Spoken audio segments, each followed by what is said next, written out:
ഹയോൾ ഐപ്ലസിന്റെ PWD AE civil വെബിനാറിലേക്ക് സ്വാഗതം.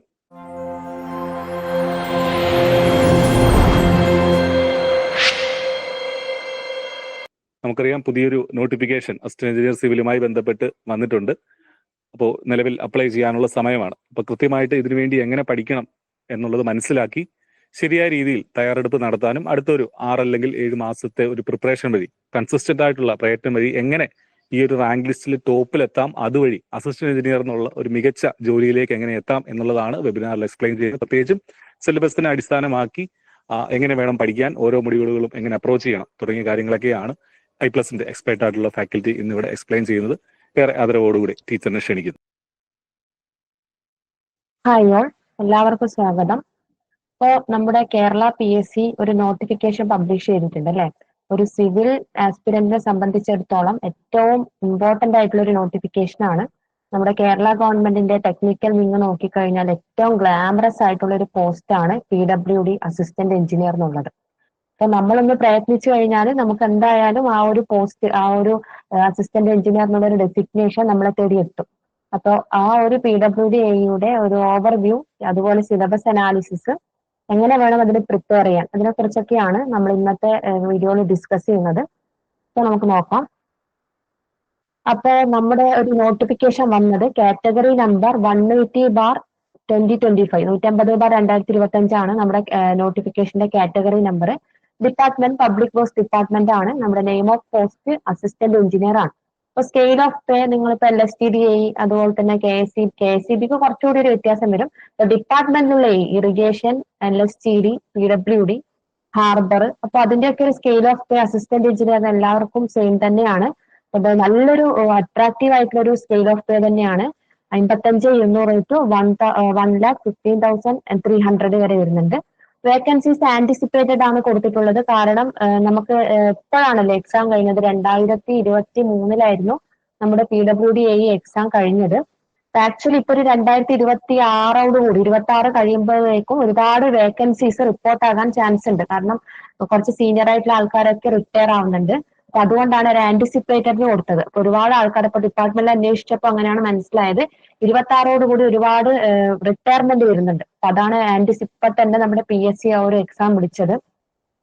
Eligibility BE BTech in civil engineering ആണ്. പിന്നെ ഏറ്റവും ഇമ്പോർട്ടന്റ് ഏജ് ലിമിറ്റ്. നിങ്ങൾ മുന്നേ ഉള്ള LSTDയുടെ ഒക്കെ ഏജ് ലിമിറ്റ് നോക്കിക്കഴിഞ്ഞാൽ 21 to 36, അതുപോലെ തന്നെ ഓപ്പൺ കാറ്റഗറിയാണ് പറയുന്നത്. ബാക്കിയുള്ള കാസ്റ്റിനൊക്കെ ഒരു റിസർവേഷൻ, ഒരു ബാർ പറഞ്ഞിട്ടുണ്ട്. പക്ഷെ നിങ്ങൾ ഇവിടെ PWD നോക്കിക്കഴിഞ്ഞാൽ ഓപ്പൺ കാറ്റഗറിക്ക് തന്നെ, ജനറൽ കാറ്റഗറിക്ക് തന്നെ ഏജ് ലിമിറ്റ് 21 to 40, 40 വയസ്സ് വരെ എഴുതാം. അപ്പൊ ആരും ലേറ്റ് ആയി പോയി വിചാരിക്കേണ്ട. എല്ലാവരും വേഗം തന്നെ പ്രിപ്പറേഷൻ സ്റ്റാർട്ട് ചെയ്യാം. 40 വയസ്സ് വരെയാണ് അതിന്റെ ആ ഒരു ഏജ് ലിമിറ്റ് പറയുന്നത്. ആൻഡ് അതർ കാറ്റഗറിക്ക് കുറച്ചുകൂടി റിലാക്സേഷൻ ഉണ്ടാവും. നമ്മുടെ ലാസ്റ്റ് ഡേറ്റ്, അപ്ലൈ ചെയ്യേണ്ട ലാസ്റ്റ് ഡേറ്റ് 3/9/2025 നമ്മുടെ ആ ഒരു ഓണത്തിന്റെ ആ ഒരു ടൈമാണ്. അതുകൊണ്ട് ആരും ആ ഒരു ഓണത്തിന്റെ ആ ഒരു ഹാങ് ഓവറിൽ നിൽക്കണ്ട. ഇതിന് മുന്നേ തന്നെ പെട്ടെന്ന് തന്നെ അപ്ലൈ ചെയ്യാം. അപ്പൊ ലാസ്റ്റ് ഡേറ്റ് സെപ്റ്റംബർ 3 ഓക്കെ. നമ്മുടെ പ്രീവിയസ് എക്സാം അനാലിസിസ് നോക്കിക്കഴിഞ്ഞാൽ നമുക്കറിയാം 2023 ജൂൺ മാസമായിരുന്നു എക്സാം നടന്നത്. 7/6/2023 ആയിരുന്നു. കാറ്റഗറി നമ്പർ 660/2022 ആയിരുന്നു. അതിന്റെ ഒരു കട്ട് ഓഫ് മാർക്ക് നോക്കിക്കഴിഞ്ഞാൽ ഒരു 56.33 ആണ് കട്ട് ഓഫ് മാർക്ക്. ഓൾമോസ്റ്റ് എയ്ക്കൊക്കെ ആ ഒരു റേഞ്ചിലാണ് കട്ട് ഓഫ് മാർക്ക് വരുന്നത്. മുന്നൊക്കെ ആണെങ്കിൽ 38-40, മീൻസ് ഒരു കൊറോണക്ക് മുന്നേ ഉള്ള കാലമാണ് ഞാൻ പറയുന്നത്. ഒരു 38-40 ആ ഒരു സമയത്തൊക്കെ എന്താണ് ഒരു ടെക്നിക്കലി തന്നെ നമ്മളൊരു തിയറി വൈസ് ആയിട്ടുള്ള ക്വസ്റ്റ്യൻസ് ആയിരുന്നു ഉണ്ടായിരുന്നത്. അതുപോലെ തന്നെ കട്ട് ഓഫ് മാർക്കും കുറവായിരുന്നു. പക്ഷെ ആ ഒരു നിങ്ങൾ ആ ഒരു കൊറോണ അതിന് ശേഷമുള്ള എക്സാം നോക്കിക്കഴിഞ്ഞാൽ PSC അടിമുടി മാറിയിട്ടുണ്ട്. ഫുള്ളായിട്ട് ആ ഒരു സിലബസ് എന്ന് പറഞ്ഞാൽ ഗേറ്റിന്റെ ഒക്കെ സിലബസ് ആണ് ഇപ്പൊ വരുന്നത്. അതുപോലെ കട്ട് ഓഫ് മാർക്ക് ഒരു നല്ല റേഞ്ച് ഹൈ ആയിട്ട് വന്നിട്ടുണ്ട്. 56, 57, 55 ആ ഒരു റേഞ്ചിലോട്ടേക്ക് വരുന്നുണ്ട്. ഇപ്പൊ കഴിഞ്ഞ മെയിൻ ലിസ്റ്റിൽ 70 പേരായിരുന്നു ഉണ്ടായിരുന്നത്. സപ്ലിമെന്ററി ലിസ്റ്റ് നോക്കിക്കഴിഞ്ഞാൽ 82 ആൾക്കാരുണ്ടായിരുന്നു. ഡിഫറൻറ്റ്ലി ഏബിൾഡ് കാൻഡിഡേറ്റിന്റെ ലിസ്റ്റിൽ 50 പേരായിരുന്നു. അപ്പൊ ടോട്ടൽ കാൻഡിഡേറ്റ്സ് എന്ന് പറയുന്നത് 161 ആയിരുന്നു. നമ്മുടെ കഴിഞ്ഞ ലിസ്റ്റിലെ ആ ഒരു ടോട്ടൽ നമ്പർ ഓഫ് കാൻഡിഡേറ്റ്സ് എടുത്തു കഴിഞ്ഞാൽ നമുക്ക് കാണാൻ പറ്റുന്നത്. ഓക്കെ. അതുപോലെ തന്നെ അന്ന് ഡേറ്റ് ഓഫ് എക്സാം നടന്നത് പിന്നെ 6 ടോട്ടൽ അഡ്വൈസ് അന്ന് പോയത് 67 ആണ്. ടോട്ടൽ അഡ്വൈസ് ഇതുവരെയായിട്ട് 67 അഡ്വൈസ് ആണ് പോയിട്ടുള്ളത്. എനിക്ക് തോന്നുന്നു almost main list general category 70 കിട്ടാൻ തന്നെ ചാൻസ് ഉണ്ട്. പിന്നെ ലാസ്റ്റ് അഡ്വൈസ് പോയത് 7/7/2025 നമ്മുടെ ലാസ്റ്റ് അഡ്വൈസ് പോയിട്ടുള്ളത്. ഈ ജൂലൈ മാസമായിരുന്നു ലാസ്റ്റ് അഡ്വൈസ് പോയിട്ടുള്ളത്. ടോട്ടൽ അഡ്വൈസ് 67 അഡ്വൈസ് വരെ ആ ഒരു ലിസ്റ്റിൽ നിന്ന് പോയിട്ടുണ്ട്. അപ്പൊ നമുക്ക് നോക്കാം ഒരു റാങ്കിന്റെ ആ ഒരു ഇതുവരെ അഡ്വൈസ് പോയ ആ ഒരു നില വെച്ച് നോക്കിക്കഴിഞ്ഞാൽ ഓപ്പൺ കാറ്റഗറി ജനറൽ കാറ്റഗറി 41 നമ്മുടെ ലാസ്റ്റ് റാങ്ക് പോയത്. ഈഴവ 42 അങ്ങനെ ഓരോ കാറ്റഗറിക്കും ഓരോരോ റാങ്ക് വെച്ചിട്ടാണ് നമ്മുടെ അഡ്വൈസ് പോയിക്കൊണ്ടിരിക്കുന്നത്. അപ്പൊ ഓൾമോസ്റ്റ് ആ ഒരു മെയിൻ ലിസ്റ്റ് മുഴുവൻ കിട്ടാൻ തന്നെ ചാൻസ് ഉണ്ട് എല്ലാവർക്കും, കാരണം ചെറിയൊരു ലിസ്റ്റ് ആയിരുന്നു അന്നത്തേത്. ഇനി നമുക്ക് നോക്കിക്കഴിഞ്ഞാൽ മൊത്തത്തിൽ 100 മാർക്കിലാണ് നമ്മുടെ ക്വസ്റ്റ്യൻ വരുന്നത്. നമ്പർ ഓഫ് ക്വസ്റ്റ്യൻസ് 100 ഉണ്ടാവും. പക്ഷെ അവിടെ വില്ലനായിട്ട് വരുന്നത് ആരാണ്? നമ്മുടെ നെഗറ്റീവ് മാർക്കാണ്. അപ്പൊ ഒരു ആൻസർ അല്ലെങ്കിൽ ഒരു ക്വസ്റ്റ്യൻ നമ്മൾ തെറ്റിച്ചു കഴിഞ്ഞാൽ നമുക്ക് സത്യം പറഞ്ഞു കഴിഞ്ഞാൽ 1/3 പോകും തന്നെ പറയാം അല്ലെ. അതായത് നമ്മുടെ ആ ഒരു ക്വസ്റ്റ്യന്റെ 1 മാർക്കും പോയി, അതുപോലെ തന്നെ നെഗറ്റീവ് മാർക്ക് 1/3. അതുകൊണ്ട് കറക്കി കുത്താൻ നിൽക്കരുത്. നന്നായിട്ട് പഠിച്ച് അറിയുന്ന ക്വസ്റ്റ്യൻസ് മാത്രം അറ്റൻഡ് ചെയ്താൽ മതി. ഇപ്പൊ നമ്മുടെ ആ ഒരു നമ്മുടെ ഓവർസിയർ എക്സാം പോലെയല്ല. ഓവർസിയറിനൊക്കെ ഒരു 85, 90 ഒക്കെ മാർക്ക് സ്കോർ ചെയ്യാൻ പറ്റും. പക്ഷേ അസിസ്റ്റന്റ് എഞ്ചിനീയർ ലെവൽ നോക്കിക്കഴിഞ്ഞാൽ ഒരു 55, ഒരു 62 ആ ഒരു റേഞ്ചാണ് മാക്സിമം ആയിട്ടുള്ള ആ ഒരു കട്ട് ഓഫ് മാർക്ക് വന്നിട്ടുള്ളൂ. അതുകൊണ്ട് അറിയുന്നത് മാത്രം ന്യൂമറിക്കൽസിന് കൂടുതൽ കോൺസെൻട്രേറ്റ് ചെയ്യാം. ഞാൻ റിപ്പീറ്റ് ചെയ്യുന്നു, മുന്നത്തെ പോലെ തിയറി അല്ല, ന്യൂമറിക്കൽസിനാണ് നമ്മൾ കൂടുതലായിട്ട് ഇമ്പോർട്ടൻസ്. നമ്മൾ ആ ഒരു കൊറോണ സമയത്തുള്ള ഒരു എക്സാം, LSTD എക്സാം, കഴിഞ്ഞ LSTD എക്സാം, അതുപോലെ തന്നെ ഇപ്പൊ കഴിഞ്ഞ PWD AE, ഇറിഗേഷൻ AE ഒക്കെ നോക്കിക്കഴിഞ്ഞാൽ നമുക്ക് മനസ്സിലാവും ന്യൂമറിക്കൽസിന് ഒരുപാട് ഇമ്പോർട്ടൻസ് കൊടുത്തിട്ടുള്ള ഒരു ഗേറ്റ് ലെവൽ 1 ടൈപ്പ് ക്വസ്റ്റ്യൻസ് ആണ് നമുക്ക് കാണാൻ പറ്റുന്നത്.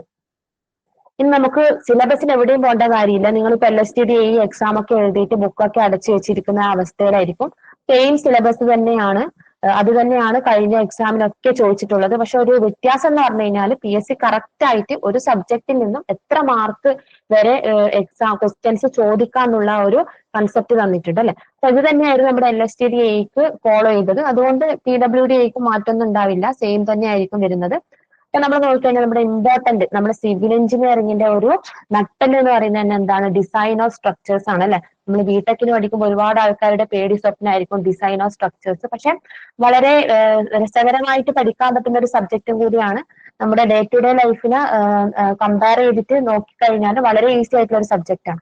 അപ്പൊ ഡിസൈൻ ഓഫ് സ്ട്രക്ചേഴ്സിൽ നിന്ന് ടോട്ടൽ 20 മാർക്സ് വരെ ആണ് നമ്മുടെ എക്സാമിന് ആ ഒരു റേഞ്ച്, എക്സാമിന് ചോദിക്കുന്ന ക്വസ്റ്റ്യൻസിന്റെ ആ ഒരു മാർക്ക് റേഞ്ച് വരുന്നത്. അതുപോലെ തന്നെ building material, construction technology, construction management, അതും 20 മാർക്കിനുണ്ട്. അപ്പൊ നിങ്ങൾ പണ്ടത്തെ സിലബസ് എടുത്ത് പോയിക്കഴിഞ്ഞാൽ നമ്മുടെ ബിൽഡിംഗ് മെറ്റീരിയൽസിന് അത്ര കണ്ട് വെയിറ്റേജ് വരാറില്ല. ഓവർസിയർ എക്സാമിനാണ് ആ ഒരു വെയിറ്റേജ് വരാറുള്ളത്. അതുകൊണ്ട് തന്നെ എന്താ, നമ്മളിപ്പോ എയ്ക്കും ഓവർസിയറിനും പ്രിപ്പയർ ചെയ്യുന്ന ആൾക്കാർ ഓവർസിയർ കംപ്ലീറ്റ് ആയിട്ട് പഠിക്കും. പക്ഷെ അതിൽ നിന്ന് എൻറ്റയർലി ഡിഫറെന്റ് ആയിട്ടുള്ള സിലബസ് ആയിട്ടായിരിക്കും ഉണ്ടാവുക. പക്ഷെ ഇതാണ് നമ്മുടെ PSC നമ്മുടെ കൂടെ തന്നെ നിന്നു അല്ലെ. Building materials, construction technology, construction management 20 മാർക്കാണ് പറയുന്നത്. അപ്പൊ ഓവർസിയർ ലെവലിൽ പ്രിപ്പയർ ചെയ്ത ആൾക്ക് അധികം സ്ട്രെയിൻ എടുക്കേണ്ടി വരില്ല, ജസ്റ്റ് ഒന്ന് റിവൈസ് ചെയ്താൽ മതിയാവും. ഇതിൽ നിന്നൊക്കെ എന്ന് പറഞ്ഞു കഴിഞ്ഞാൽ മാക്സിമം മാർക്ക് സ്കോർ ചെയ്യാൻ പറ്റുന്ന ഒരു സബ്ജക്ട് കൂടിയാണ്. കാരണം ഒരുപാട് തിയറീസ് ആണ്. നന്നായിട്ട് പഠിച്ചു കഴിഞ്ഞാൽ 20 മാർക്ക് നമ്മുടെ കയ്യിൽ വരും. അപ്പൊ അങ്ങനത്തെ ഒരു ടൈപ്പ് ഓഫ് സബ്ജക്റ്റ് ആണ് ബിൽഡിംഗ് മെറ്റീരിയൽസ് അല്ലെ. പിന്നെ ഉള്ളത് MOS ആണ്, mechanics of solids and structural analysis. അതിൽ നിന്ന് 10 മാർക്കാണ്. അപ്പൊ അതിൽ കൂടുതലായിട്ട് സ്ട്രെസ് ചെയ്ത് പഠിക്കേണ്ടത് MOS ആണ്. സ്ട്രക്ചറൽ അനാലിസിസിൽ ഒരുപാട് മെത്തേഡ്സ് ഓഫ് അനാലിസിസ് ഉണ്ട്, ആ ഒരു പോർഷൻസ്. അതുപോലെ തന്നെ സ്റ്റാറ്റിക് ഇൻഡിറ്റർമിനൻസി, കൈനമാറ്റിക് ഇൻഡിറ്റർമിനൻസി, അതൊക്കെയാണ് കൂടുതലായിട്ട് സ്ട്രെസ് ചെയ്ത് പഠിക്കേണ്ടത്. പിന്നെ കൂടുതലായിട്ട് ഈ essay വെച്ച് കളിക്കുന്നത് അത്ര സേഫ് ആയിരിക്കില്ല. കാരണം മിക്കവാറും നമുക്ക് കിട്ടിയ ആൻസർ, തെറ്റായി കിട്ടിയ ആൻസർ കൂടി ഓപ്ഷനിൽ ഉണ്ടാവും. അപ്പൊ essay ഒരു നമുക്ക് മാർക്ക് സ്കോർ ചെയ്യാൻ പറ്റുന്ന പോർഷൻസ് മെയിൻലി PSC അതിൽ നിന്ന് ചോദിക്കാറുള്ളൂ. അപ്പൊ അത് നന്നായിട്ട് പഠിക്കുക. നമ്മുടെ സിലബസ് നോക്കി കഴിഞ്ഞാൽ നമുക്ക് മനസ്സിലാവും, അത് എക്സ്പ്ലെയിൻ ചെയ്യാം. പിന്നെ FM, fluid mechanics and water resource engineering, നല്ലൊരു സബ്ജക്റ്റ് ആണ്. അതിൽ നിന്നും 10 മാർക്കാണ്. പിന്നെ surveying, levelling, quantity surveying and valuation. ഇപ്പൊ നമ്മുടെ ഓവർസിയർ ലെവൽ എക്സാമിനാണ് സർവേയിൽ നിന്നും QS ൽ നിന്നൊക്കെ ഒരുപാട് ക്വസ്റ്റ്യൻസ് വരുന്നത്. അത്ര കണ്ട് ഡീറ്റെയിൽ ആയിട്ട് ഇല്ല. 10 മാർക്സ് ആണ് വെയിറ്റേജ് വന്നിട്ടുള്ളത്. അതുപോലെ എൻവയോൺമെന്റൽ engineering 10 mark, geotechnical 10, transportation engineering and urban planning അതിൽ നിന്നും 10.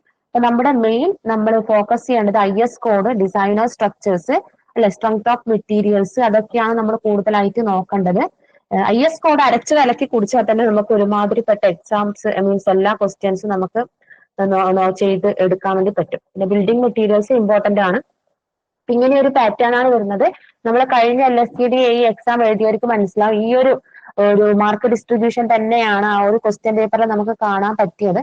കുറച്ചൊരു മീഡിയം ലെവൽ ക്വസ്റ്റ്യൻസ് ആയിരുന്നു. മീൻസ് എബോവ് ആവറേജ് എന്ന് പറയാം.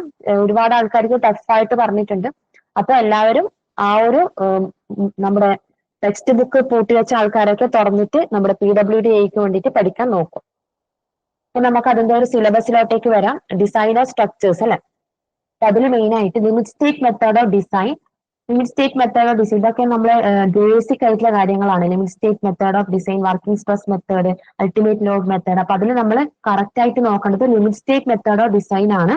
ഓക്കെ, അപ്പൊ ഇങ്ങനെയാണ് സിലബസ് തന്നതെങ്കിൽ കൂടി വർക്കിംഗ് സ്ട്രെസ് മെത്തേഡ് എന്നുള്ള 1-2 ക്വസ്റ്റ്യൻസ് ഒക്കെ വന്നിട്ടുണ്ട് കേട്ടോ എക്സാമിന്. അപ്പോൾ ജസ്റ്റ് വർക്കിംഗ് സ്ട്രെസ് മെത്തേഡും അൾട്ടിമേറ്റ് ലോഡ് മെത്തേഡും കൂടി ജസ്റ്റ് ഒന്ന് നോക്കി പോകാം. കൂടുതലായിട്ട് നമ്മൾ എംഫസിസ് കൊടുക്കേണ്ടത് ലിമിറ്റ് സ്റ്റേറ്റ് മെത്തേഡ് ഓഫ് ഡിസൈനിലാണ്. അപ്പൊ നമ്മൾ അനാലിസിസ് റീഇൻഫോഴ്സ്ഡ് റെക്ടാങ്കുലർ ബീംസ്, നമ്മൾ ബീം ഡിസൈൻ ചെയ്യുമ്പോൾ തന്നെ ബീം അണ്ടർ റീഇൻഫോഴ്സ്ഡ് ആണോ ഓവർ റീഇൻഫോഴ്സ്ഡ് ആണോ ബാലൻസ്ഡ് ആണോ നോക്കിയിട്ടാണ് നമ്മൾ ബീമൊക്കെ ഡിസൈൻ ചെയ്യുന്നത് തന്നെ അല്ലെ. അപ്പൊ റീഇൻഫോഴ്സ്ഡ് റെക്ടാങ്കുലർ ബീംസിന്റെ ഡിസൈൻ, അതുപോലെ shear strength of RC beam, shear strength നമ്മുടെ എക്സാം കഴിഞ്ഞ എക്സാമിന് ടോസി, അതുപോലെ ടോവി, ടോസി മാക്സ്, ഇതിനൊക്കെ റിലേറ്റ് ചെയ്തിട്ട് ഒരു ക്വസ്റ്റ്യൻ വന്നിരുന്നു. Shear strength of RC beam very very important ആണ്. ഷിയർ റീഇൻഫോഴ്സ്മെന്റ്, മിനിമം റീഇൻഫോഴ്സ്മെന്റ് എത്ര കൊടുക്കണം, മാക്സിമം റീഇൻഫോഴ്സ്മെന്റ് എത്ര കൊടുക്കണം, നോമിനൽ റീഇൻഫോഴ്സ്മെന്റ് എത്ര കൊടുക്കണം, അതുപോലെ തന്നെ ഓരോ കോളം, ബീം, സ്ലാബ് അതിന്റെയൊക്കെ minimum and maximum reinforcement, percentage of reinforcement, minimum reinforcement equation, അതൊക്കെ വെരി വെരി വെരി ഇമ്പോർട്ടന്റ് ആണ്. എല്ലാ തവണയും എക്സാമിന് ചോദിച്ചിട്ടുള്ളതാണ്. ബോണ്ട് ആൻഡ് ഡെവലപ്മെന്റ് ലെങ്ത് ആ ഒരു ഇക്വേഷൻ ഒക്കെ ഉണ്ടല്ലോ, 5 σ/4 tau BD, അതൊക്കെ ഒരുപാട് തവണ ന്യൂമറിക്കൽസ് വരെ ചോദിച്ചതാണ്. അപ്പൊ bond and development length, curtailment of reinforcement, കഴിഞ്ഞ LSTD കർട്ടെയിൽമെന്റ് ഓഫ് റീഇൻഫോഴ്സ്മെന്റ് എന്നൊരു ക്വസ്റ്റ്യൻ ഉണ്ടായിരുന്നു അല്ലെ. അതുപോലെ torsion, design of one way സ്ലാബും 2 വേ സ്ലാബും തമ്മിലുള്ള ഡിഫറൻസ് എന്താണ്, നമ്മൾ LY/LX റേഷ്യോ വെച്ച് പറയുന്നുണ്ടല്ലോ. അപ്പൊ അത് വെച്ചിട്ടുള്ള questions, cantilever slab, continuous slab. അപ്പൊ കണ്ടിന്യൂസ് സ്ലാബ് ഒന്നും അത്ര ഡീറ്റെയിൽ ആയിട്ട് ചോദിക്കൂല, അതിന്റെ ആ റീഇൻഫോഴ്സ്മെന്റ് ഡീറ്റെയിലിംഗ് മാത്രമേ ചോദിക്കുള്ളൂ. 2 വേ സ്ലാബ്, അതുപോലെ limit state of serviceability, deflection, cracking, അപ്പൊ ഇതൊക്കെയാണ് വെരി വെരി ഇമ്പോർട്ടന്റ് ആയിട്ട്. പിന്നെ ഇപ്പൊ നമ്മുടെ സ്റ്റെയർ കേസ്, അതിന്റെ ഡിസൈൻ ഡീറ്റെയിലിംഗ്, അതൊക്കെ 1-2 ക്വസ്റ്റ്യൻസ് ഒക്കെ അതിൽ നിന്ന് പ്രതീക്ഷിക്കാം. അപ്പൊ ഡിസൈൻ ഓഫ് സ്ട്രക്ചേഴ്സ് നമ്മൾ നോക്കേണ്ടത് നമ്മുടെ IS കോഡൽ പ്രൊവിഷൻസ് എന്തൊക്കെയാണ് പറഞ്ഞിട്ടുള്ളത്, beam, column, slab, footing, okay, അതൊക്കെ എന്തൊക്കെയാണ് IS കോഡൽ പ്രൊവിഷൻസ് ഉള്ളത്. അതുപോലെ തന്നെ under reinforced, over reinforced, flanged beams, അതിന്റെയൊക്കെ കാര്യങ്ങൾ പഠിക്കണം. ഷിയർ റീഇൻഫോഴ്സ്മെന്റ് ഇമ്പോർട്ടന്റ് ആണ്. അതുപോലെ മിനിമം റീഇൻഫോഴ്സ്മെന്റ് എത്ര, മാക്സിമം റീഇൻഫോഴ്സ്മെന്റ് എത്ര, അതിന്റെ ഇക്വേഷൻസ് ഉണ്ട്, ഓരോന്നിനും പ്രത്യേക ഇക്വേഷൻസ് ഉണ്ട്. അതൊക്കെ വെരി വെരി ഇമ്പോർട്ടന്റ് ആണ്. നല്ല ഡീറ്റെയിൽ ആയിട്ട് നന്നായിട്ട് അത് എംഫസിസ് ചെയ്തിട്ട് പഠിക്കണം. ഇതാണ് ഡിസൈൻ ഓഫ് സ്ട്രക്ചേഴ്സിന്റെ ഒരു പോർഷൻസ് വരുന്നത്. പിന്നെ കോളത്തിലോട്ടേക്ക് വന്നു കഴിഞ്ഞാൽ ഒരു ടേബിൾ ഉണ്ട് അല്ലെ, effective length of column, that is one end is fixed, other end free, 2 end fixed, 1 end fixed, other end hinged, അങ്ങനെ കുറെ കണ്ടീഷൻസ് ആയിട്ട് കോളത്തിന്റെ എഫക്റ്റീവ് ലെങ്ത് പറയുന്ന ഒരു ടേബിൾ ഉണ്ട് പഠിക്കാൻ. അപ്പൊ അത് ഇമ്പോർട്ടന്റ് ആയിട്ട് പഠിക്കണം. Then design of axially loaded short columns, long columns, അത് തമ്മിലുള്ള ഡിഫറൻസ് എന്താണ്, അതിന്റെ എത്ര ബാർസ് ആണ് യൂസ് ചെയ്യുന്നത്, അതൊക്കെയുള്ള കാര്യങ്ങൾ. Then short columns and long column with rectangular ties, helical reinforcement, ഏത് കേസിലാണ് rectangular ties, helical reinforcement circular കോളത്തിലാണ് യൂസ് ചെയ്യുന്നത്, അങ്ങനെയുള്ള കാര്യങ്ങളൊക്കെ പഠിക്കണം.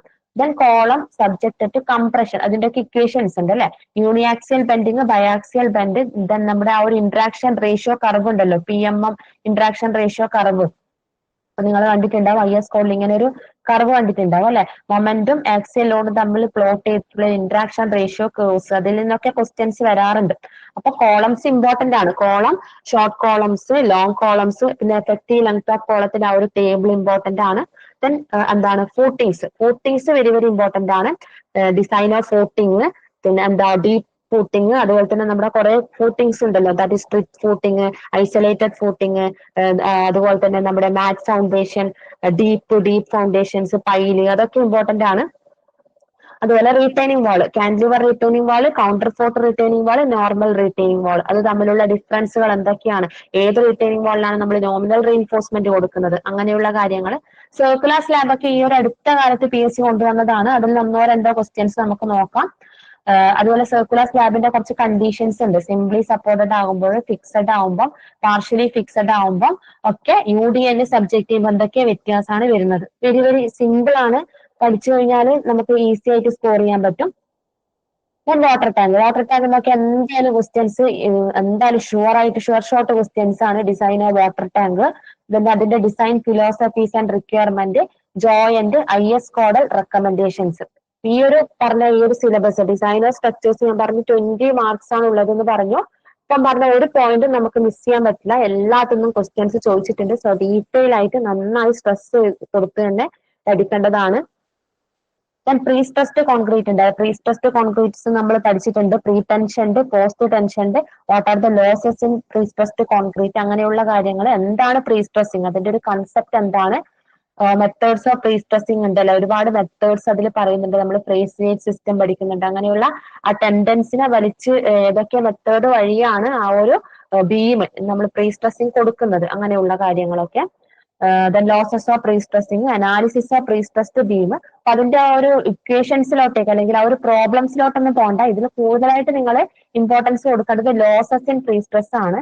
ദെൻ പ്രീ സ്ട്രെസ്സിങ് മെത്തേഡ്സ് ആണ്. ഇക്വേഷൻസ് വെച്ചിട്ടുള്ള പ്രോബ്ലംസ് കുറച്ച് ലെങ്തി ആയിട്ടുള്ളതാണ്. അതൊന്നും അങ്ങനെ PSCക്ക് ചോദിക്കില്ല. ചെറിയ ചെറിയ പ്രോബ്ലംസ് നമുക്ക് പെട്ടെന്ന് ചെയ്യാൻ പറ്റുന്ന കുറച്ച് പ്രോബ്ലംസ് ചോദിക്കാം, അത്ര മാത്രമേ ഉള്ളൂ. അല്ലാണ്ട് അനാലിസിസ് കംപ്ലീറ്റ് ആയിട്ടുള്ള ക്വസ്റ്റ്യൻസ് ഒന്നും നമ്മളോട് ചോദിക്കില്ല. പക്ഷെ അതിൽ നമ്മൾ ആ ഒരു കേബിൾസിന്റെ ഒക്കെ പാറ്റേൺ ഉണ്ട് അല്ലെ, ട്രയാങ്കുലാർ കേബിൾസ് വരുമ്പോൾ, പരാബോളിക് കേബിൾസ് വരുമ്പോൾ, എക്സെൻട്രിക് കേബിൾസ് വരുമ്പോൾ ആ ഒരു കണ്ടീഷൻസ് ഒക്കെ പഠിച്ചു വെക്കണം. അതിൽ നിന്നൊക്കെ പ്രോബ്ലംസ് ചോദിക്കാം, അത് ഇമ്പോർട്ടന്റ് ആണ്. പിന്നെ നമ്മൾ സ്റ്റീലാണ്. സ്റ്റീലും ഇമ്പോർട്ടന്റ് ആയിട്ടുള്ള ഒരു ടോപ്പിക് ആണ്. Bolted connection, welded connection, riveted connection. Bolt value എത്ര, ബോൾട്ടിന്റെ ഒക്കെ ഒരുപാട് ഇക്വേഷൻസ് അതിൽ വരുന്നുണ്ട്. ഇക്വേഷൻസ് ഒന്നും മിസ് ചെയ്യാൻ പാടില്ല. ചെറിയ ചെറിയ പ്രോബ്ലംസ് ഒക്കെ അതിൽ ചോദിക്കും. സ്റ്റീലിന്റെ tension members, compression members, beams, trusses, നമ്മുടെ ആ ഒരു ട്രസ് അനലോഗി ഉണ്ടല്ലോ, ട്രസ് അനാലിസിസ്. ഒന്ന് ഡീറ്റെയിൽ ആയിട്ട് പോകേണ്ട, ചെറിയ ചെറിയ ഇമ്പോർട്ടന്റ് ആയിട്ടുള്ള സ്റ്റാർട്ടിങ്ങിലുള്ള ബേസിക് കൺസെപ്റ്റ് അതിനെ ബേസ് ചെയ്തുകൊണ്ടുള്ള ചെറിയ ചെറിയ പ്രോബ്ലംസ്, അതുപോലെ തിയറി ഇതൊക്കെയാണ് ചോദിക്കുന്നത്. പിന്നെ ടിമ്പർ സ്ട്രക്ചേഴ്സിന് അത്ര ഇമ്പോർട്ടന്റ് ആയിട്ട് ഒരുപാട് സ്ട്രെസ് കൊടുത്ത് പഠിക്കേണ്ട കാര്യമില്ല. ടൈം കിട്ടുമ്പോൾ മാത്രം നോക്കുക timber structures. May be 1 or 2 questions, 1-2 mark, അതൊക്കെ എന്തായിരിക്കും, റാങ്ക് മേക്കിംഗ് ക്വസ്റ്റ്യൻസ് ആയിരിക്കും അല്ലെ. അപ്പൊ നമ്മളത് ഇമ്പോർട്ടന്റ് ആയിട്ട് പഠിച്ചു കഴിഞ്ഞാലും PSC ഭയങ്കര കുഴപ്പിക്കുന്ന ക്വസ്റ്റ്യൻസ് ആയിരിക്കും ചോദിക്കുക. അപ്പൊ ടിമ്പർ സ്ട്രക്ചേഴ്സിന് ഇമ്പോർട്ടൻസ് കൊടുക്കുന്നതിനെക്കാട്ടിയും കോൺക്രീറ്റും സ്റ്റീലും നന്നായിട്ട് പഠിച്ചു വെക്കുക. പ്രീ സ്ട്രെസ്ഡ് കോൺക്രീറ്റ് പഠിക്കണം. അതുപോലെ തന്നെ സ്റ്റീലിന്റെ bolted value, bolted connections, welded, riveted connection. Riveted നമ്മുടെ സിലബസ് പറഞ്ഞിട്ടില്ല. ബോൾട്ടഡും വെൽഡഡും എംഫസിസ് ചെയ്ത് പഠിക്കണം. ടെൻഷൻ മെമ്പേഴ്സ്, കംപ്രഷൻ മെമ്പേഴ്സ്, അങ്ങനെയുള്ള കാര്യങ്ങളൊക്കെ പഠിക്കണം. അപ്പൊ ഡിസൈൻ ഓഫ് സ്ട്രക്ചേഴ്സ് എന്ന് പറഞ്ഞു കഴിഞ്ഞാൽ ഇമ്പോർട്ടന്റ് ആയിട്ടുള്ള ഒരു ടോപ്പിക് ആണ്. 20 മാർക്കാണ് അതിൽ നിന്ന് നമുക്ക് പ്രതീക്ഷിക്കാൻ പറ്റുന്നത്. ഓക്കെ, ദെൻ നമ്മുടെ രണ്ടാമത്തെ സബ്ജക്റ്റ് ആണ് building materials, construction technology, construction management. അപ്പൊ നിങ്ങൾ ഓവർസിയർ ലെവൽ എക്സാമിന് ചിലപ്പോൾ പഠിച്ചിട്ടുള്ള ആൾക്കാരാകുമ്പോൾ നിങ്ങൾക്ക് മനസ്സിലാവും വലിയൊരു വാസ്റ്റ് ആയിട്ടുള്ള ഒരു സബ്ജക്റ്റ് ആണ്. കൂടുതലും തിയറിയാണ് അതിൽ നിന്ന് നമുക്ക് പ്രതീക്ഷിക്കാവുന്നുള്ളത്. ഇപ്പൊ കൺസ്ട്രക്ഷൻ മെറ്റീരിയൽസ് കുറെ ഉണ്ട് അല്ലെ, ടിമ്പർ ഉണ്ട്, മോർട്ടാർ ഉണ്ട്, അയൺ ആൻഡ് സ്റ്റീൽ ഉണ്ട്, സ്ട്രക്ചറൽ സ്റ്റീൽ ഉണ്ട്, മോഡേൺ മെറ്റീരിയൽസ്, അതുപോലെ concrete, admixtures, making of concrete, properties of concrete, mix proportion. ഈ construction materials very very important ആണ്. ഇത് നിങ്ങൾക്ക് ഇവിടെ പഠിച്ചാലുള്ള ഒരു ഗുണം എന്ന് പറയുന്നത് നിങ്ങൾക്ക് ഓവർസിയർ എക്സാമും ക്രാക്ക് ചെയ്യാൻ വേണ്ടി പറ്റും. ഇപ്പൊ കൺസ്ട്രക്ഷൻ മെറ്റീരിയൽസിനൊക്കെ തിരിച്ചും മറിച്ചും ഒരുപാട് ക്വസ്റ്റ്യൻസ് നമുക്ക് വരുന്നതാണ്. ടിമ്പറിനും, മോർട്ടാറിനും, കോൺക്രീറ്റിനും, അയണും, സ്റ്റീലും, സ്ട്രക്ചറൽ സ്റ്റീലൊക്കെ ഒരുപാട് തവണ PSC ചോദിച്ചിട്ടുള്ളതാണ്.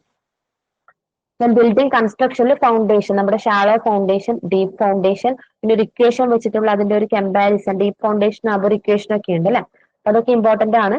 അപ്പം cost effective construction, masonry, lintel, arches ഒക്കെ ഇമ്പോർട്ടന്റ് ആണ്. ലിൻഡൽ, ആർച്ചസിനൊക്കെ ക്വസ്റ്റ്യൻസ് വന്നിട്ടുണ്ട്.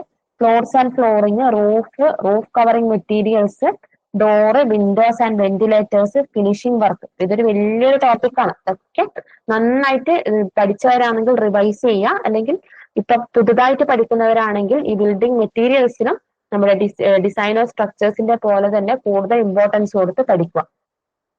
പിന്നെ ടോൾ ബിൽഡിങ്സ് ഒക്കെ ഇപ്പൊ ഇന്നവേറ്റീവ് ആയിട്ടുള്ള സിവിൽ എഞ്ചിനീയറിംഗ് മേഖലയിലുള്ള ഒരു ഇന്നവേറ്റീവ് ആയിട്ടുള്ള ഒരു കൺസെപ്റ്റ് ആണ്. സോ എന്തായാലും അതിൽ നിന്ന് ക്വസ്റ്റ്യൻസ് ഉണ്ടാകും. ടോൾ ബിൽഡിങ്സ് അതിൽ നിന്നൊക്കെ ഉണ്ടാകും. Steel and concrete frame, pre fabricated construction, ഇത് നിങ്ങൾ കുറച്ച് ഇമ്പോർട്ടന്റ് ആയിട്ട് നോക്കണം. കാരണം ഇതൊരു സിവിൽ എഞ്ചിനീയറിംഗ് മേഖലയിലുള്ള ഒരു അഡ്വാൻസ്ഡ് ആയിട്ടുള്ള ഒരു ടോപ്പിക്കാണ് പ്രീ ഫാബ്രിക്കേറ്റഡ് കൺസ്ട്രക്ഷൻ എന്ന് പറയുന്നത്. നവഡേയ്സ് ഒരുപാട് സ്ഥലത്ത് നമ്മളത് കണ്ടിട്ടുള്ളതുമാണ്. Prefabricated construction questions short ആണ്, അത് നോക്കണം, അത് മിസ് ചെയ്യാൻ പാടില്ല. സ്ലിപ്പ് ഫോം കൺസ്ട്രക്ഷൻ ഒക്കെ ന്യൂലി നമ്മുടെ സിവിൽ എഞ്ചിനീയറിംഗ് മേഖലയിൽ നമ്മളിപ്പോ യൂസ് ചെയ്യുന്ന ടൈപ്പാണ് സ്ലിപ്പ് ഫോമും പ്രീ ഫാബ്രിക്കേറ്റഡ് ഒക്കെ. അതുപോലെ തന്നെ vertical transportation, stair, elevators, escalators and ramp. ആ റാമ്പിന്റെ ഒക്കെ ഒരു ആംഗിൾ ഒക്കെ പഠിക്കാനുണ്ടല്ലേ, അതൊക്കെ നോക്കണം. Building failures and retro fitting, failures in RCC and steel structures. അപ്പൊ ബിൽഡിംഗ് മെറ്റീരിയൽസും നിങ്ങൾ ഇമ്പോർട്ടന്റ് ആയിട്ട് നോക്കണം. ഈ പ്രീ ഫാബ്രിക്കേറ്റഡ് ഒക്കെ ലെവലിൽ ചോദിക്കുന്നതാണ്. ഇപ്പം ഓവർസിയർ ലെവലിലും ചോദിച്ചു തുടങ്ങിയിട്ടുണ്ട്. പ്രീ ഫാബ്രിക്കേറ്റഡും സ്ലിപ്പ് ഫോം ഒക്കെ നമ്മുടെ അഡ്വാൻസസ് ഇൻ സിവിൽ എഞ്ചിനീയറിംഗ് ആണ്, അതൊക്കെ നോക്കേണ്ടതുണ്ട്. Then construction planning and scheduling. ഇപ്പൊ ഇതിൽ നിന്നാണ് നമ്മുടെ ആ ഒരു റാങ്ക് മേക്കിംഗ് ക്വസ്റ്റ്യൻസ് ഒക്കെ വരുന്നത്. ലെവലിൽ റാങ്ക് മേക്കിംഗ് ക്വസ്റ്റ്യൻസ് ഒക്കെ PSC ഇടുന്നത് ഈ ഒരു മേഖലയിൽ നിന്നാണ്. അപ്പൊ കൺസ്ട്രക്ഷൻ പ്ലാനിങ് ആൻഡ് ഷെഡ്യൂളിംഗ്. അപ്പൊ ഇത് നിങ്ങൾ എന്താ, ഇപ്പൊ ഇത് ഒരുപാട് വാസ്റ്റ് ആയിട്ട് നമ്മൾ പഠിക്കാനുണ്ട് ഇത്. അതുപോലെ തന്നെ ഏത് ഭാഗത്തുനിന്നാ ക്വസ്റ്റ്യൻ വരുന്നത് നമുക്ക് മനസ്സിലാവില്ല.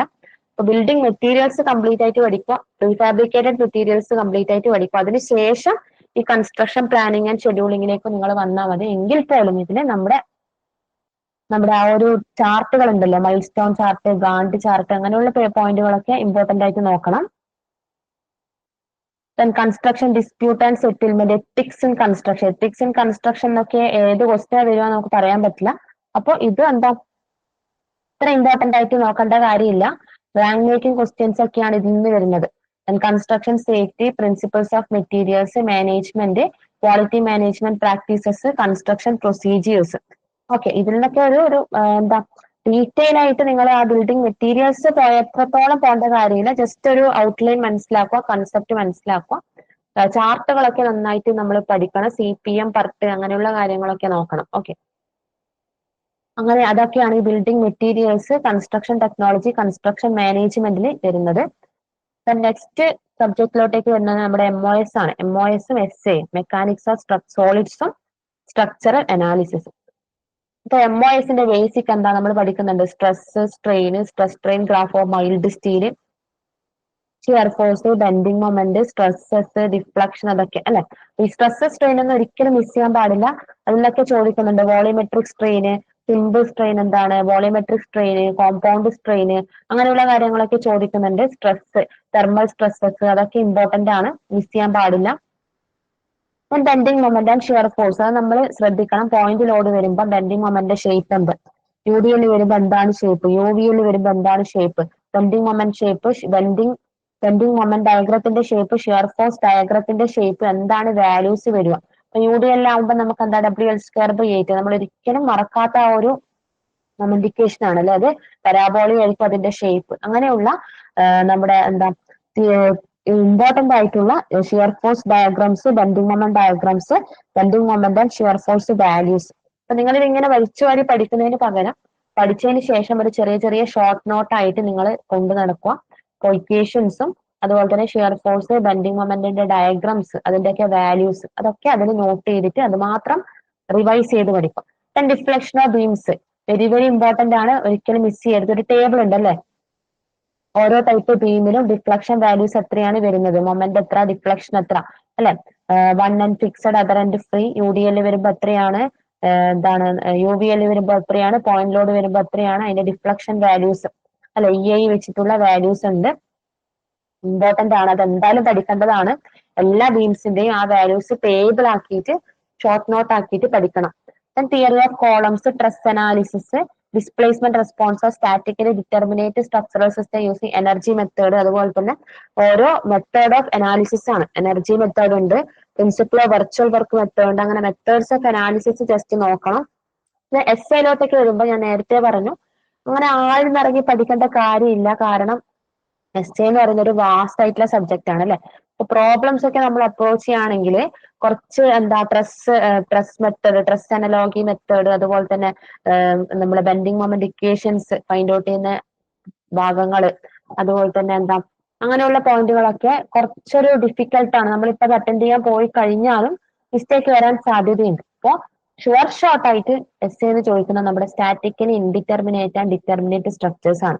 ഡൈനാമിക് ഇൻഡിറ്റർമിനൻസി, കൈനമാറ്റിക് ഇൻഡിറ്റർമിനൻസി, അതുപോലെ ഇൻഫ്ലുവൻസ് ഡയഗ്രാം ILD, അതൊക്കെ ഷോർട്ടാണ്.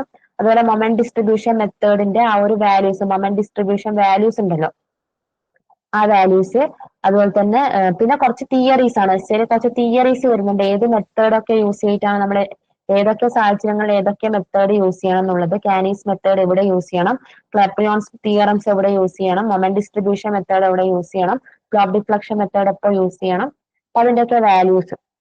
അപ്പൊ മെയിൻലി പ്രോബ്ലംസ് നോക്കുകയാണെങ്കിൽ നമ്മുടെ ILD പ്രോബ്ലംസ് ചോദിക്കും, സ്റ്റാറ്റിക് ആൻഡ് കൈനമാറ്റിക് ഇൻഡിറ്റർമിനൻസിന് ചോദിക്കും, പിന്നെ ആർച്ചസിന്റെ പോർഷനിൽ പ്രോബ്ലംസ് ചോദിക്കാറുണ്ട്. അതൊക്കെ പ്രോബ്ലംസ് എന്നുള്ള രീതിയിൽ ഡീറ്റെയിൽ ആയിട്ട് പഠിക്കണം.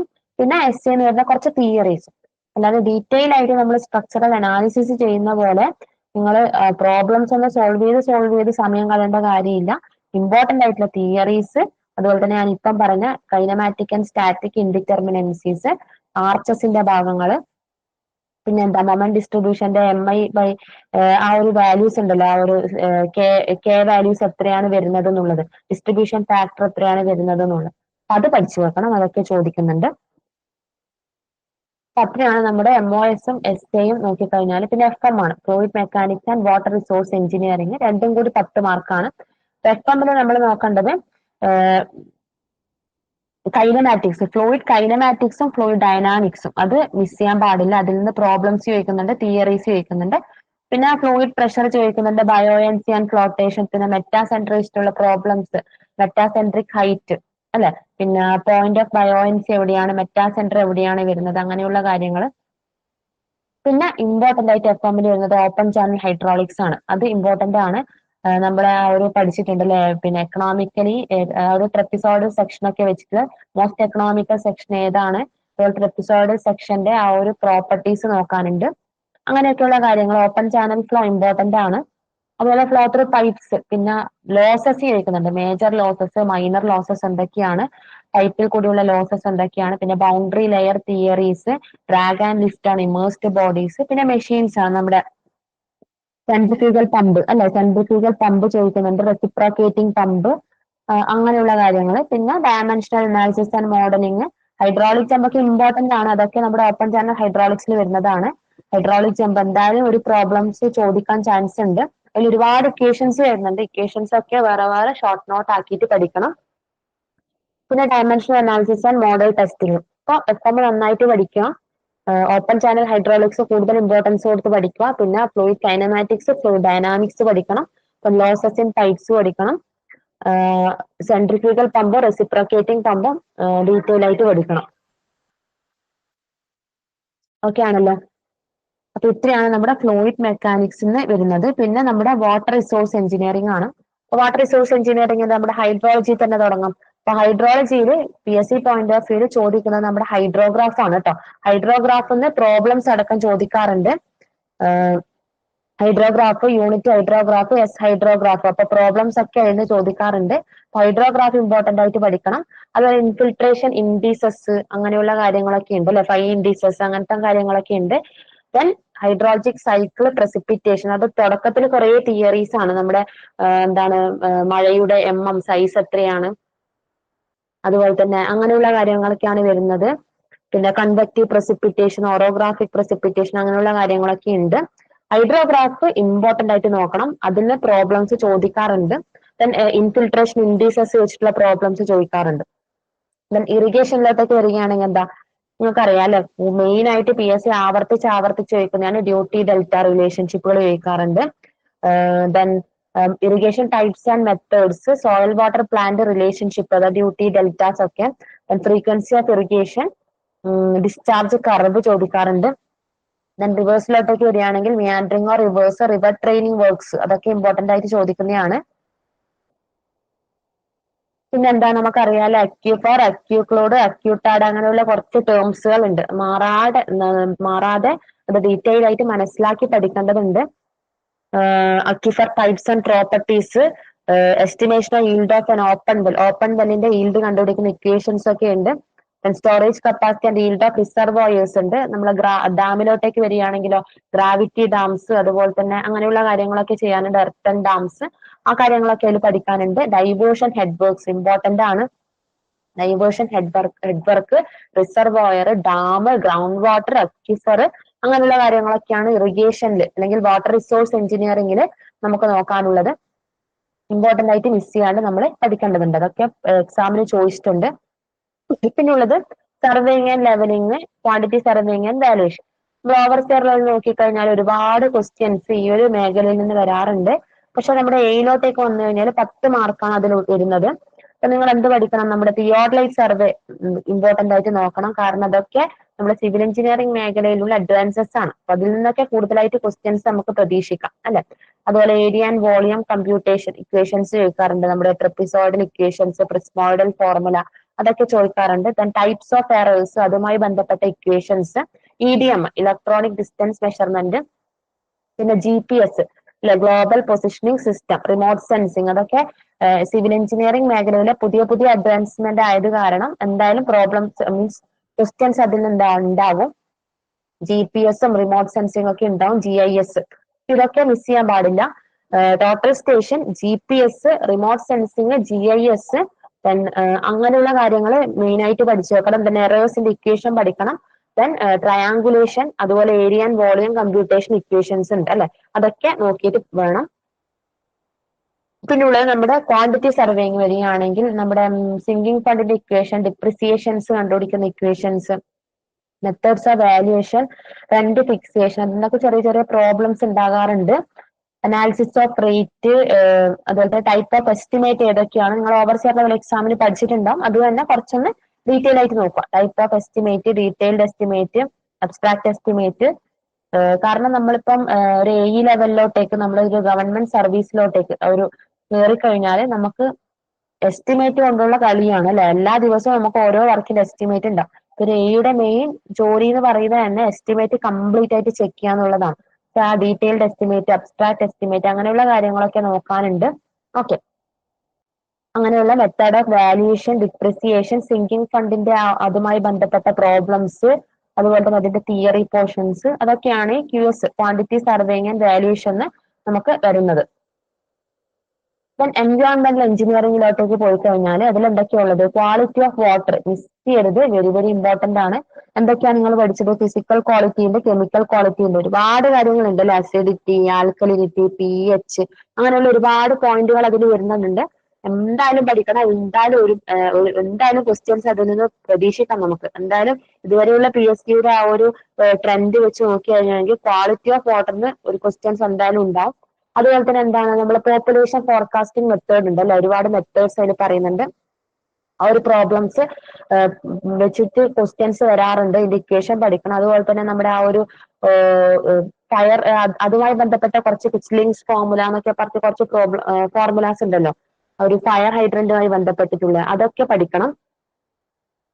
പിന്നെ ഇതിലെന്താണ് flocculator, tripping filter, sedimentation tank, flocculator, clariflocculator. Tripping filter ഒക്കെ നമ്മുടെ സീവേജ് പ്ലാന്റിലാണ് വരുന്നത് അല്ലെ. അപ്പൊ അത് നോക്കുമ്പോൾ അന്നേരം പറയാം. ഇവിടെ എന്താണ് design of sedimentation tank, flocculator, clariflocculator, filters. ഫിൽറ്ററിങ്ങും ഡിസിൻഫെക്ഷൻ ഒക്കെ ഇമ്പോർട്ടന്റ് ആണ്. ഫിൽട്ടേഴ്സ്, അതുപോലെ തന്നെ disinfection methods, water distribution, Hardy Cross method of analysis ഉണ്ടല്ലോ, ഒരു പ്രോബ്ലംസ് ഒക്കെ വന്നിട്ട് അതൊക്കെ നോക്കണം.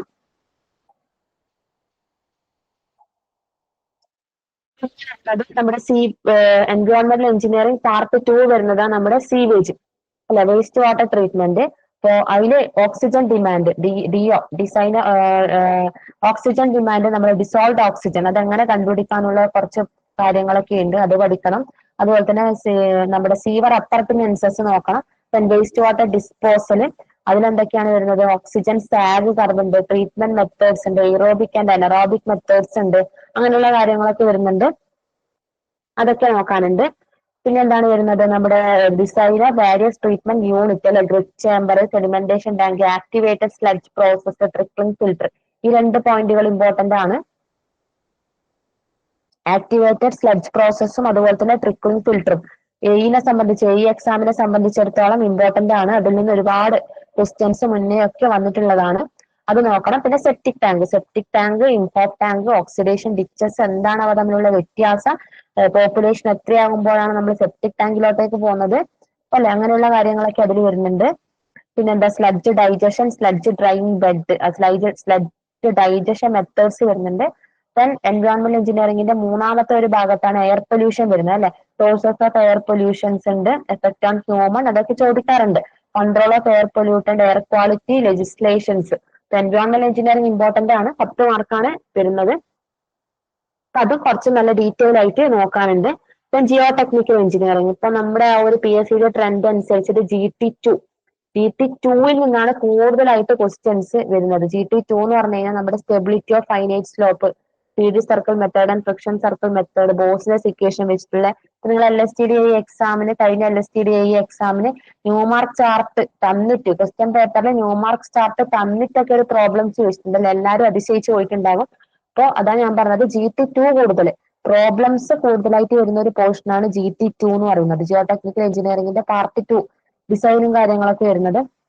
Rankings theory, coulombs theory, bearing capacity, എന്നൊക്കെ ഒരുപാട് പോയിന്റുകൾ ഉണ്ട് അതിൽ അല്ലെ. ബിയറിംഗ് കപ്പാസിറ്റി സാച്ചുറേറ്റഡ് കണ്ടീഷനിൽ എങ്ങനെയാണ്, അതുപോലെ തന്നെ ഇഫക്റ്റീവ് സ്ട്രെസ്സുകൾ, അങ്ങനെയുള്ള കാര്യങ്ങൾ, standard penetration test, plate load test, അതൊക്കെ ഒരുപാട് തവണ ചോദിച്ചിട്ടുള്ളതാണ്. Design of shallow deep foundation, പിന്നെ മെഷീൻ ഫൗണ്ടേഷൻ ഒന്നും അത്ര അതിലോട്ടേക്കൊന്നും PSC ഇതുവരെ അങ്ങനെ ഡീറ്റെയിൽ ആയിട്ട് പോയിട്ടില്ല. അതുകൊണ്ട് കൂടുതലായിട്ട് ആ ഒരു മേഖലയിലോട്ട് കാര്യമില്ല. മെയിൻ ആയിട്ട് എന്താണ്, Rankine's, Coulomb's theory, Newmark chart, ബോസ്ലെസ് ഇക്വേഷൻ, ഇഫക്റ്റീവ് സ്ട്രെസ്, ബിയറിംഗ് കപ്പാസിറ്റിയുടെ കാര്യങ്ങൾ, പ്ലേറ്റ് ലോഡ് ടെസ്റ്റ്, അങ്ങനെയുള്ള കാര്യങ്ങളൊക്കെ നോക്കണം. GT1 പോയി കഴിഞ്ഞാൽ നമ്മുടെ അവിടെ ആരുണ്ട്, ടെർസാഗിസ് തിയറി ഉണ്ട് അല്ലെ, അത് ഇമ്പോർട്ടന്റ് ആണ്. കൺസോളിഡേഷൻ വെരി വെരി ഇമ്പോർട്ടന്റ് ആയിട്ടുള്ള പോയിന്റ് ആണ്. Consolidation, effective stress, shear characteristics ഒക്കെ ഇമ്പോർട്ടന്റ് ആണ്. Consolidation one of the important ആയിട്ടുള്ള, അതിന് കുറച്ച് ട്രിക്കി ആയിട്ടുള്ള ക്വസ്റ്റ്യൻസ് ഒക്കെ വരാൻ സാധ്യതയുള്ള ഒരു ഭാഗമാണ് ഈ കൺസോളിഡേഷൻ എന്ന് പറയുന്നത്. എന്താണ് കൺസോളിഡേഷനും കോമ്പാക്ഷനും തമ്മിലുള്ള ഡിഫറൻസ് എന്തൊക്കെയാണ്, എഫക്റ്റീവ് സ്ട്രെസ്സിന്റെ ഭാഗത്തു നിന്നുള്ള ക്വസ്റ്റ്യൻസ് ഒക്കെ വരാണ്ട്, അതുപോലെ പെർമിയബിലിറ്റി അല്ലെ, വെർട്ടിക്കൽ പെർമിയബിലിറ്റി, ഹൊറിസോണ്ടൽ പെർമിയബിലിറ്റി, ആ ഭാഗത്തു നിന്നുള്ള ക്വസ്റ്റ്യൻസ് ഒക്കെ വരാറുള്ളതാണ്. അതൊക്കെ നോക്കേണ്ടതുണ്ട്. GT2 പ്രോബ്ലംസ് സ്ട്രെസ് ചെയ്ത് പഠിക്കണം കേട്ടോ. ഇതിൽ ബിയറിംഗ് കപ്പാസിറ്റിയുടെ ഒക്കെ ഒരുപാട് ഇക്വേഷൻസ് ഉണ്ട്. ഇക്വേഷൻസ് ഒക്കെ എന്താണ്, ഒരു ഷോർട്ട് നോട്ട് പ്രിപ്പയർ ചെയ്തിട്ട് ഇക്വേഷൻസ് ഒക്കെ നോട്ട് ചെയ്ത് വെച്ചിട്ട് പഠിക്കേണ്ടതുണ്ട്. അടുത്തായിട്ട് വരികയാണെങ്കിൽ എന്താ, transportation engineering and urban planning ആണ്. അതിലെന്താണ്, അലൈൻമെന്റ് ഓഫ് ഹൈവേ ആണ് അല്ലെ, geometric design and alignment of highway, അതുപോലെ തന്നെ പേയ്മെന്റ് മെറ്റീരിയൽസിന്റെ ടെസ്റ്റിംഗ്, CBR മെത്തേഡ് ഒക്കെ ചോദിക്കാറുണ്ട്. നമ്മുടെ ട്രാൻസ്പോർട്ടേഷൻ വരികയാണെങ്കിൽ നമുക്ക് ഹൈവേ ഉണ്ട്, റെയിൽവേ ഉണ്ട്, എയർപോർട്ട് ഉണ്ട്, ഹാർബർ ആൻഡ് ഡോക്ക് ഉണ്ട്. അപ്പൊ കൂടുതലായിട്ട് ഹൈവേ തന്നെയാണ് കൂടുതലായിട്ട് ക്വസ്റ്റ്യൻ വരുന്നത്. എയർപോർട്ട് പോയി കഴിഞ്ഞാൽ ഇവിടെ ടെമ്പറേച്ചർ വേരിയേഷൻസ് വെച്ചിട്ടുള്ള പ്രോബ്ലംസ് ഇല്ല, അതൊക്കെ ഒരുപാട് തവണ ചോദിച്ചിട്ടുണ്ട്, അതൊക്കെ നോക്കണം. അപ്പൊ geometric design of highway main ആയിട്ട് പഠിക്കുക, CBR മെത്തേഡ് നോക്കണം. അതുപോലെ തന്നെ ട്രാഫിക് എഞ്ചിനീയറിംഗും നോക്കേണ്ടതുണ്ട്.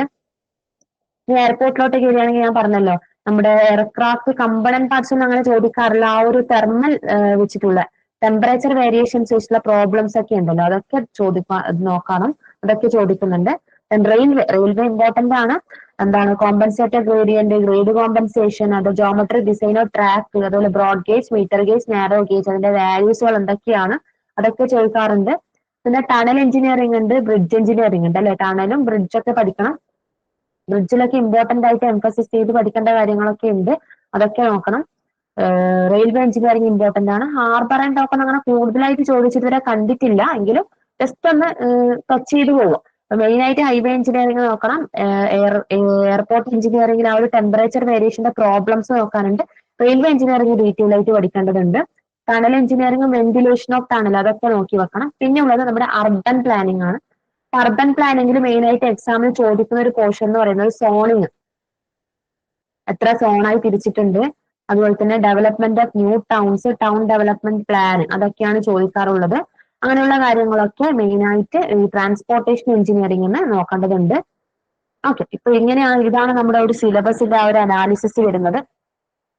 നിങ്ങൾ കൂടുതലായിട്ട് ശ്രദ്ധിക്കേണ്ടത്, നിങ്ങളിപ്പം കഴിഞ്ഞ ആ ഒരു നമ്മുടെ ആ ഒരു കൊറോണ സമയത്തിന് ശേഷമുള്ള ഒരു ക്വസ്റ്റ്യൻ പേപ്പർ എടുത്ത് നോക്കിക്കഴിഞ്ഞാൽ പക്ക ഗേറ്റ് അല്ലെങ്കിൽ എഞ്ചിനീയറിംഗ് സർവീസ് എക്സാം രീതിയിലുള്ളൊരു പാറ്റേൺ ആണ് PSC ഫോളോ ചെയ്യുന്നത്. അപ്പൊ ഗേറ്റിന്റെ 2 മാർക്ക് ക്വസ്റ്റ്യൻ അല്ല, 1 മാർക്ക് ക്വസ്റ്റ്യൻ ഉണ്ടല്ലോ, ലെവൽ 1 ക്വസ്റ്റ്യൻസ് കൂടുതലായിട്ട് ന്യൂമറിക്കൽസിന് ഇമ്പോർട്ടന്റ് കൊടുത്തിട്ടുള്ളതാണ്. അപ്പൊ നിങ്ങൾ ജസ്റ്റ് മുന്നേ പഠിക്കുന്ന പോലെ ഫുള്ള് തിയറി മൊത്തം പഠിച്ചു പോയി പിന്നെ അതിനുശേഷം പ്രോബ്ലം ചെയ്യാം അങ്ങനെ നോക്കിയിട്ട് കാര്യമില്ല. തിയറി പഠിക്കുന്ന അതേ സമയം തന്നെ അതുമായി ബന്ധപ്പെട്ട പ്രോബ്ലംസ് ചെയ്ത് പഠിക്കണം. അപ്പൊ ആദ്യം എന്ത് വേണം, അതുമായി ബന്ധപ്പെട്ട ഓരോ ചാപ്റ്ററിന്റെ ഇക്വേഷൻസ് വേറെ വേറെ നോട്ട് ഉണ്ടാക്കിയിട്ട് ഇക്വേഷൻസ് ജസ്റ്റ് എഴുതി വെക്കുക. ദെൻ അത് കംപ്ലീറ്റ് ആയിട്ട് പഠിക്കുക. ദെൻ പ്രോബ്ലംസ് ചെയ്യുന്നതിന് മുന്നേ അത് റിവൈസ് ചെയ്യുക, ഡെയിലി റിവൈസ് ചെയ്ത് നോക്കുക. അപ്പൊ നമുക്ക് ആ ഒരു ഇക്വേഷൻസ് മറന്നുപോകില്ല. ഇപ്പൊ പണ്ടൊക്കെ ആണെങ്കിൽ PSC കൂടുതലായിട്ട് തിയറി ടൈപ്പ് ക്വസ്റ്റ്യൻസ് ആണ് ചോദിച്ചു വന്നിരുന്നത്. ഇപ്പൊ നിങ്ങൾക്ക് ആ ട്രെൻഡ് നോക്കിക്കഴിഞ്ഞാൽ മനസ്സിലാവും ന്യൂമറിക്കൽസിന് വെരി വെരി ഇമ്പോർട്ടന്റ് ഉണ്ട്. ഇപ്പൊ GT ഒക്കെ നോക്കുന്ന ഒരുപാട് ഇക്വേഷൻസ് ഉണ്ടല്ലോ, GT-യിലുണ്ട്, എല്ലാ സബ്ജക്റ്റിലും ഉണ്ട്, ട്രാൻസ്പോർട്ടേഷനിലുണ്ട്, എൻവയോൺമെന്റിലുണ്ട്, MOS പിന്നെ പറയാൻ വേണ്ട ഒരുപാട് ഇക്വേഷൻസ് ഉണ്ട്. ഡിസൈനർ സ്ട്രക്ചേഴ്സ് IS കോഡ് എന്ന് പറഞ്ഞു കഴിഞ്ഞാൽ അതിന്റെ പണ്ടത്തെ നിങ്ങൾ IS കോഡ് പഠിക്കുന്നുണ്ടെങ്കിൽ ലേറ്റസ്റ്റ് IS കോഡ് വേണം നിങ്ങൾ ഫോളോ ചെയ്യുക. IS കോഡിനെ ബേസ് ചെയ്തിട്ട് ഒരുപാട് ക്വസ്റ്റ്യൻസ് ചോദിക്കും. PSC എന്താണ് ചില ക്വസ്റ്റ്യൻസ് ഒക്കെ എന്താ കട്ട് ചെയ്യും, നമ്മൾ പ്രതീക്ഷിച്ച ആൻസർ ആയിരിക്കില്ല. അപ്പൊ എന്താണ് നമ്മൾ ലേറ്റസ്റ്റ് റിവൈസ്ഡ് ആയിട്ടുള്ള IS കോഡിൽ ഒരുപാട് അമെന്റ്മെന്റ്സ് വന്നുകൊണ്ടിരിക്കുന്നതാണല്ലോ. അപ്പൊ റിവൈസ്ഡ് ആയിട്ടുള്ള IS കോഡൽ പ്രൊവിഷൻസ് തന്നെ പഠിച്ചു വെക്കണം. പണ്ടത്തെ ബുക്ക് അല്ലെങ്കിൽ പണ്ടത്തെ IS 56 നോക്കിയിട്ട് കാര്യമില്ല. റിവൈസ്ഡ് അമെന്റ്മെന്റ് എന്തെങ്കിലും വന്നിട്ടുണ്ടോ, ലേറ്റസ്റ്റ് ആയിട്ടുള്ള വാല്യൂസും കാര്യങ്ങളുമാണ് പഠിക്കേണ്ടത്. IS കോഡിനൊക്കെ ഡീറ്റെയിൽ ആയിട്ട് ജസ്റ്റ് നമ്മൾ നോക്കിക്കഴിഞ്ഞാൽ തന്നെ ഒരുപാട് ക്വസ്റ്റ്യൻസ് IS കോഡിനെ ബേസ് ചെയ്തുകൊണ്ട് തന്നെ PSC ചോദിക്കാറുണ്ട്. എങ്ങനെയാണ് നമ്മൾ ഇതൊന്ന് പ്രിപ്പയർ ചെയ്യുക, അങ്ങനെയായിരിക്കണം നിങ്ങളുടെ പ്രിപ്പറേഷൻ. അപ്പൊ ഫസ്റ്റ് ഓഫ് ഓൾ നിങ്ങളിപ്പം ഒരു പ്രിപ്പറേഷൻ സ്റ്റാർട്ട് ചെയ്യാൻ പോകുന്ന ഇപ്പം നമ്മുടെ ഒരു BTech ലെവൽ കഴിഞ്ഞിട്ട് ഇപ്പൊ നിങ്ങൾക്ക് ഒരു വേറെ ഒരു കോമ്പറ്റേറ്റീവ് എക്സാംസ് ഒന്നും തന്നെ നിങ്ങളിപ്പം അറ്റൻഡ് ചെയ്തില്ല. അപ്പൊ നിങ്ങൾ ആദ്യം വേണ്ടത് നമ്മുടെ കേരള PSCയുടെ previous year question paper work out ചെയ്യാനുള്ളതാണ് ഫസ്റ്റ്. അതാണ് കൂടുതൽ സൗകര്യം. നിങ്ങൾ ആദ്യം എന്ത് വേണം, കോച്ചിങ് എടുക്കുന്ന ആൾക്കാരുണ്ട്, അതുപോലെ തന്നെ കോച്ചിങ് പ്രിഫർ ചെയ്യാത്ത ആൾക്കാരുണ്ട്. പക്ഷെ എൻ്റെ ഒരു പേഴ്സണൽ ഒപ്പീനിയൻ പറയുകയാണെങ്കിൽ നിങ്ങൾ കോച്ചിങ് എടുത്തു കഴിഞ്ഞാൽ നിങ്ങൾക്ക് സ്ട്രക്ചേർഡ് ആയിട്ടുള്ള ഒരു സിലബസ് നിങ്ങൾക്ക് അല്ലെങ്കിൽ സ്ട്രക്ചേർഡ് ആയിട്ടുള്ള ആ ഒരു കൺസെപ്റ്റ് നിങ്ങൾക്ക് കിട്ടും. എന്തൊക്കെ പഠിക്കണം എന്തൊക്കെ പഠിക്കണ്ട എന്നുള്ളത് ഒരു കോച്ചിങ് എടുത്തു കഴിഞ്ഞാലേ നിങ്ങൾക്ക് മനസ്സിലാവും അല്ലെ. സിവിൽ എഞ്ചിനീയറിംഗ് എന്ന് പറയുന്നത് ഒരു വാസ്റ്റ് ആയിട്ടുള്ള ഒരു സബ്ജക്റ്റ് ആണ്. പക്ഷെ PSCക്ക് എന്താണ് എന്തൊക്കെ ചോദിക്കും എന്തൊക്കെ ചോദിക്കൂല എന്നുള്ളത് ഒരു കോച്ചിങ് എടുത്തു കഴിഞ്ഞാലേ നമുക്ക് മനസ്സിലാവും. അതാണ് ഞാൻ ആദ്യം പറഞ്ഞത്. കേരള PSCയുടെ previous year question paper work out ചെയ്ത് കഴിഞ്ഞാൽ നിങ്ങൾക്കൊരു ഐഡിയ ഉണ്ടാവും എന്തൊക്കെയാണ് PSC ചോദിക്കുന്നത്, ഈ സബ്ജക്റ്റിന് എന്തൊക്കെ ചോദിക്കും, അല്ലെങ്കിൽ ഈ ഒരു ചാപ്റ്ററിന് എന്തൊക്കെയായിരിക്കും ചോദിച്ചുള്ളത്, എവിടെയാണ് ഇമ്പോർട്ടൻസ് നമ്മൾ കൊടുക്കേണ്ടത്. ആ ഒരു ഐഡിയ നിങ്ങൾക്ക് previous year question paper solve ചെയ്യുന്നതിൽ കൂടെ കിട്ടും. പക്ഷെ എന്ന് വെച്ച് പ്രീവിയസ് ഇയർ ക്വസ്റ്റ്യൻ പേപ്പറിലുള്ള ക്വസ്റ്റ്യൻസ് ആണ് ഇനി വരാൻ പോകുന്ന എക്സാമിന് ഉണ്ടെന്ന് പ്രതീക്ഷിക്കരുത്. PSC ഫുൾ ട്രെൻഡ് ഇപ്പൊ മാറ്റിയിട്ടുള്ളത് ഒരു റിപ്പീറ്റഡ് ക്വസ്റ്റ്യൻസ് അങ്ങനെ വരാറില്ല. പക്ഷെങ്കിൽ നമുക്ക് എന്തൊക്കെ പഠിക്കണം എന്തൊക്കെ പഠിക്കണ്ട, അല്ലെങ്കിൽ ഏത് സബ്ജക്റ്റിന് ഇമ്പോർട്ടൻസ് കൊടുക്കണം, ഏത് ചാപ്റ്ററിനാണ് ഇമ്പോർട്ടൻസ് കൊടുക്കേണ്ടത് എന്നുള്ളത് ആ ഒരു പ്രീവിയസ് ഇയർ ക്വസ്റ്റ്യൻ പേപ്പർ കൂടുതലായിട്ട് വർക്ക്ഔട്ട് ചെയ്ത് നമുക്ക് മനസ്സിലായിട്ട് വരും. പിന്നെയുള്ള നോക്കേണ്ടത് SSC JEE RRB കുറച്ചുകൂടി ഒരു ന്യൂമറിക്കൽ ആയിട്ടുള്ള അല്ലെങ്കിൽ കുറച്ചുകൂടി ഒരു സ്റ്റാൻഡേർഡ് ക്വസ്റ്റ്യൻസ് നിങ്ങൾക്ക് SSC JEE RRB കിട്ടും. ആൻഡ് അതർ സ്റ്റേറ്റ് PSC നോക്കിയാൽ നമ്മുടെ ബിൽഡിംഗ് മെറ്റീരിയൽസിൽ നിന്നുള്ള വെറൈറ്റി ഓഫ് ക്വസ്റ്റ്യൻസ് ഈ തമിഴ്നാട് PSC അതുപോലെ തന്നെ തെലങ്കാന PSC ഒക്കെ നോക്കിക്കഴിഞ്ഞാൽ ബിൽഡിംഗ് മെറ്റീരിയൽസിന് വെറൈറ്റി ആയിട്ടുള്ള ക്വസ്റ്റ്യൻസ് നിങ്ങൾക്ക് കാണാൻ വേണ്ടി പറ്റും. ഇപ്പൊ ബിൽഡിംഗ് മെറ്റീരിയൽസ് വെറൈറ്റി ക്വസ്റ്റ്യൻസും ആണെങ്കിൽ നിങ്ങൾ അതർ സ്റ്റേറ്റ് ക്വസ്റ്റ്യൻസ് നോക്കണം. പിന്നെ ഇമ്പോർട്ടന്റ് ഗേറ്റും എഞ്ചിനീയറിംഗ് സർവീസിങ്ങൾ കേരള PSC ഫുൾ പ്രോബ്ലംസ് അല്ലെങ്കിൽ പ്രീവിയസ് ഇയർ ഫുള്ള് സോൾവ് ചെയ്തതിനു ശേഷം മാത്രം ഈ ഗേറ്റിലോട്ടേക്കും എഞ്ചിനീയറിംഗ് സർവീസിലോട്ടേക്കും കയറിയാൽ മതി.